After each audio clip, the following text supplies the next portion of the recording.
Even as a member of the ABIM board of directors, I often am wondering, where do I stand in the recertification process and the MOC process? And so often I will log into the portal and review where I stand just to keep myself up to date every couple months. And it's really nice presentation. It's almost like I would liken it to looking at airline miles. You can just see like how far you are along your journey.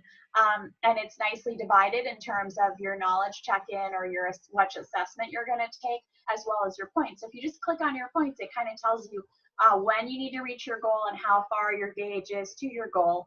It's really easy to earn MOC points. And what I've done is I've integrated it into my usual workflow.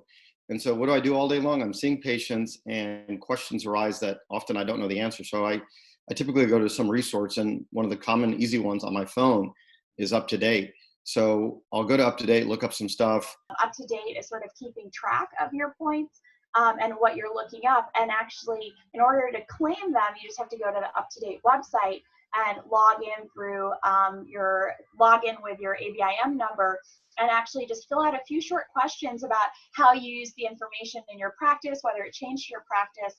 And actually, it's a great refresh on like, oh, what are the articles that I looked up in Up to Date over the last few months? And so to me, I've been telling all my colleagues at work, you're already doing this as part of trying to deliver high value care by knowing what you know about these patients, and then integrating that into what you're already doing and getting the points is really easy. I feel like that changed my life right there, because I did not know how I was going to schedule all of these points. Another way I get points, which I think is, again, into my workflow, is that we all read our journal articles, and particularly in gastroenterology and internal medicine.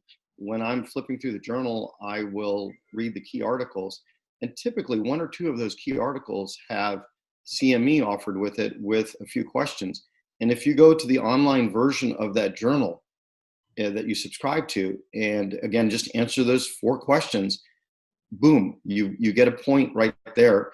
It automatically, most publishers will send that to ACME and to the board, and then the board will send it back to you and notify you that, hey, you just got an MOC point. I actually have used CME Finder, and I think this is really great for subspecialists because obviously there could be CME in your field that you wouldn't know about, and maybe it's a conference you're actually going to, or an event or a module that you're already taking through your specialty society. And if you use the CME Finder and you're choosing between 2 different things, why not choose the one that's going to accrue points? And so I think, like all things, double and triple count and just get your points that way. What I found is very helpful in me achieving my goals is I've actually given a list of things I need to accomplish every month to my office manager.